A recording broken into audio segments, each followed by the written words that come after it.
Baby, you're crazy. Cause baby, you're crazy.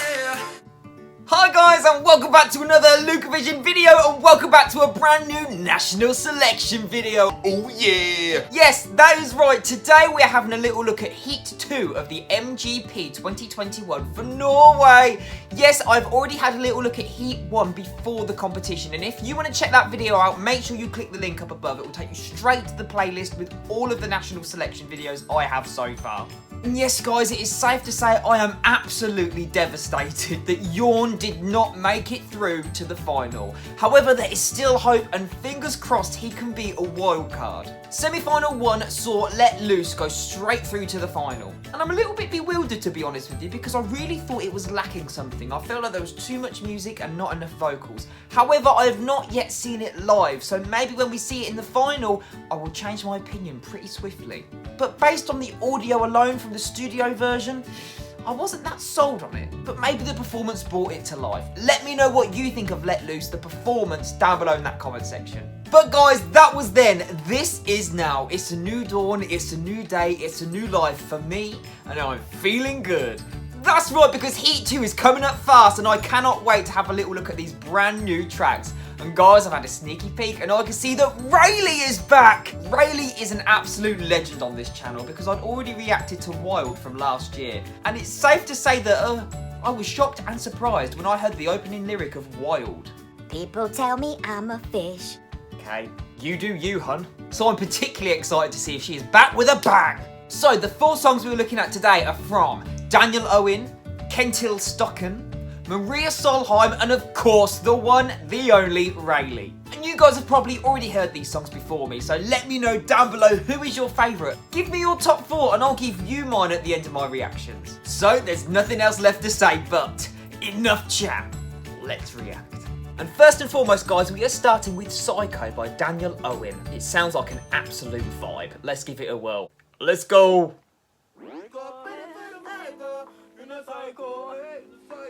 Sounds like they're messing about to begin with. Confusing intro. This sounds just like Liam Payne. His vocal tone is literally identical. He even did that like he does in Bedroom Floor. Is this actually Liam Payne? He sounds identical. This is a tune though. The vocals are sultry, it's really contemporary and cool and current. Oh, this is cool!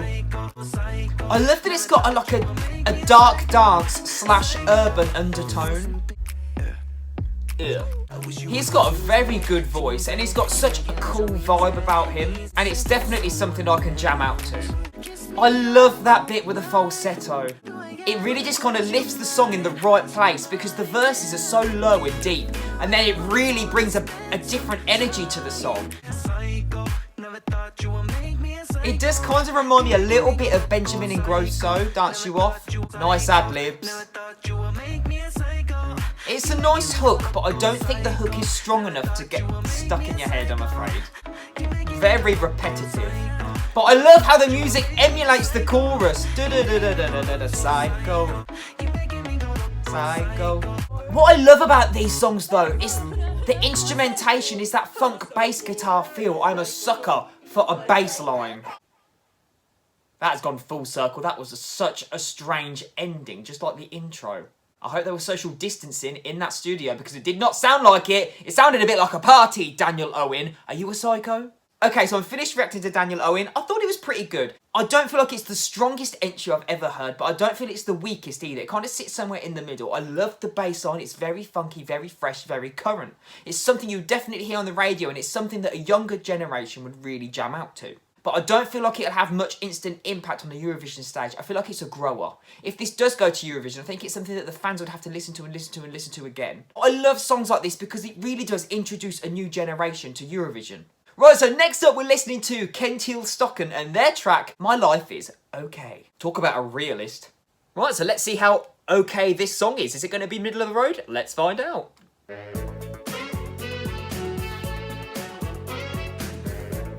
I'm getting doo-wop vibes from this song.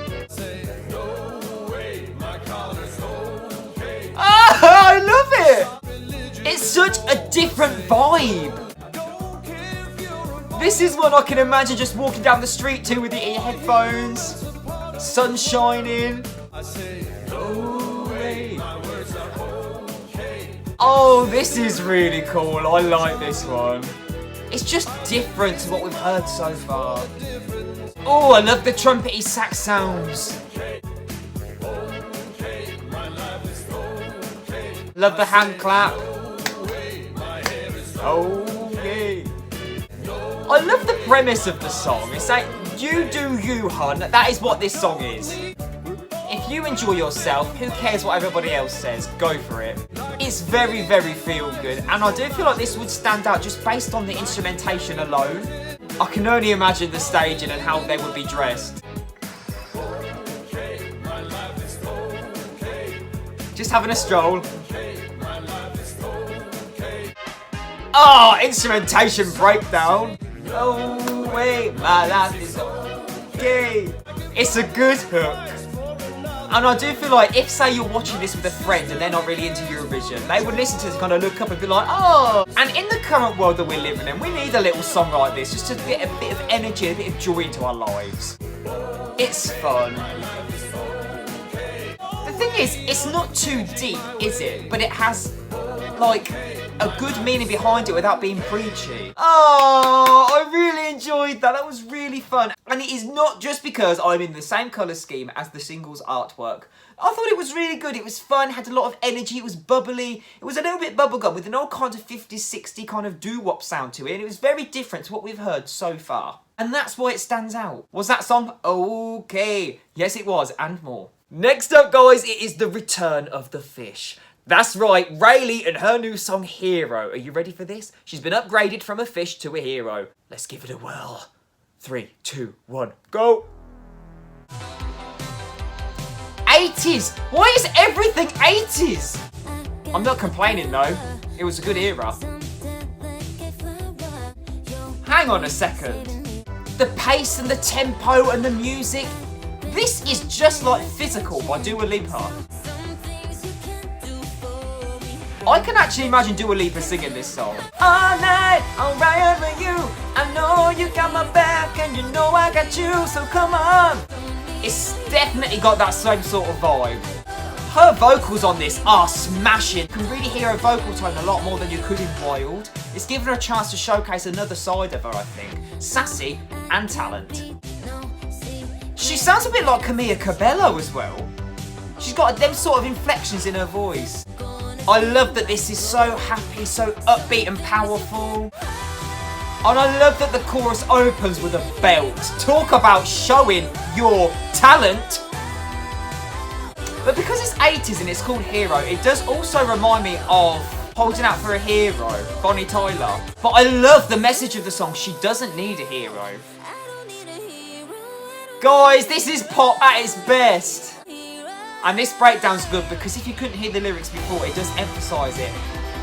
Yes! Get that guitar solo!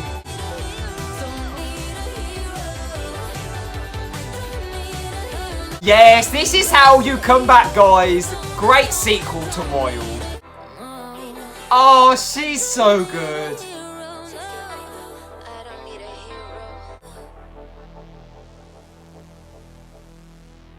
What a cool synth pop outro. Pop perfection. That was exactly what you would want from Raylee and more. It's a good step away from Wild. It wasn't too similar, but it was her all over. It was just another string to her bow. It was her showing off another talent.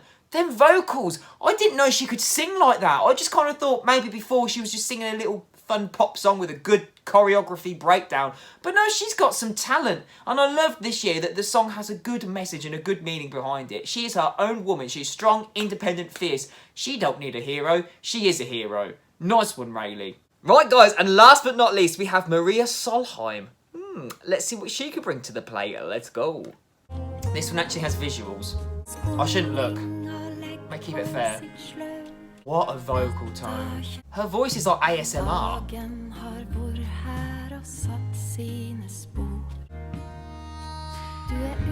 Harmonica! This music and her voice go so well together. I can literally imagine this song in Fox and the Hound. Guys, her voice kind of reminds me of Lever from Lithuania 2018. You know I'm not a fan of that song. I don't know the lyrics, but the music makes this sound so sad. And it just reminds me of Fox and the Hound, where the old lady left the fox and she had to leave him and say goodbye. I love foxes, that makes me sad. I mean, it's a nice song, but this doesn't have the X factor. Do you know what I mean? It doesn't have that thing that stands out. I feel like her vibe as an artist and her artistry is not one for the Eurovision stage. It would get lost along some of the bigger songs. The music's a little bit drab. Do you know what I mean? Like, you're thinking, where are we going? And then, oh, we're not going anywhere. And I do feel like this could be a pee break if it was at Eurovision. Don't get me wrong, it's sweet. Her voice is so endearing and it makes her sound so vulnerable. But, not feeling it. Even though it would be so nice to have a song in Norwegian at Eurovision from Norway, this just ain't it.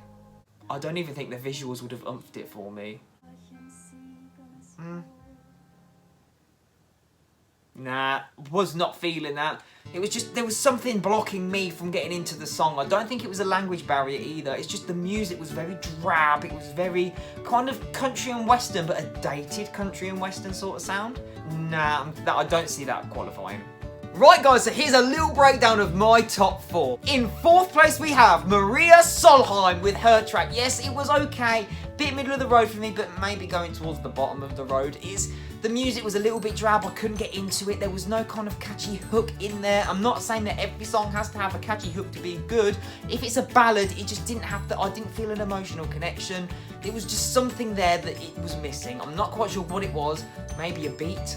In 3rd place we have Daniel Owen with his track Psycho. I really feel that this was the most current of the offerings. And it is so different to the songs that we've heard already because we seem to be on this 80s sort of vibe at the moment with the Eurovision entrance. But it was very radio friendly. It had a nice little hook in there. His vocals were so smooth and silky.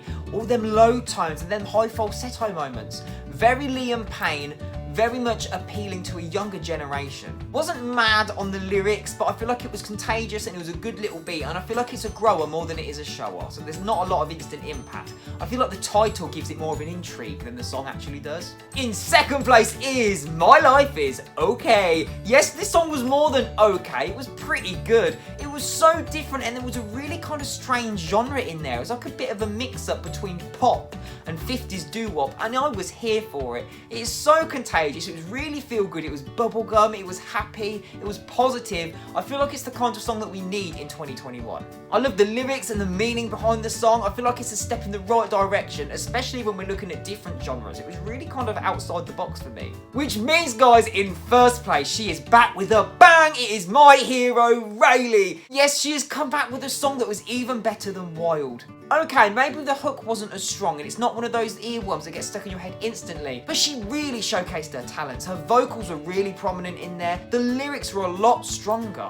Okay, there weren't many animals or metaphors in there, but we don't need to go back to the zoo. We need to see her progress as an artist, and she's really gone down this 80s vibe, which is really popular at the moment, and she's really channeled her inner Dua Lipa. If Dua Lipa sung this, it would blow up and it would be #1 all the way around the world. And do I blame her for jumping on a bandwagon? No, I don't. If it's popular, you go for it. You enter the competition to win. So of course you're going to enter with a song that's popular and a genre that's popular. Could she out-Sweden this year? I feel like, again, this is a step in the right direction. She is a bolder version of herself, she's reinvented herself, and she showed off her sassy side. I love it. Production values is so high as well. I feel like they've really spent a lot of time honing in their craft with this song. So guys, there we have it. That was my top 4 for the Melodi Grand Prix Heat 2 for Norway. Please let me know your thoughts and let me know your top 4 down below. I can't wait to get into it and see who sits at your top. If you enjoyed Heat 2 for Melodi Grand Prix for Norway, please hit that thumbs up button so I can see that you like the offerings from Norway this year. Do you think Heat 2 is stronger than Heat 1? Or do you think they sit on an even playing field? Let me know everything in your brain down below. I cannot wait to get into it. Also, while you guys are at it, don't you forget to hit that subscribe button and that bell notification button. That way you can keep up to date with all of these videos, because they're a little bit random at the moment and the schedule's gone a bit... it's all over the place. So all that's left for me to say, guys, is thank you so much for watching. Please stay safe, look after yourselves, and I'll see you in the next one. Take care, everybody. Goodbye.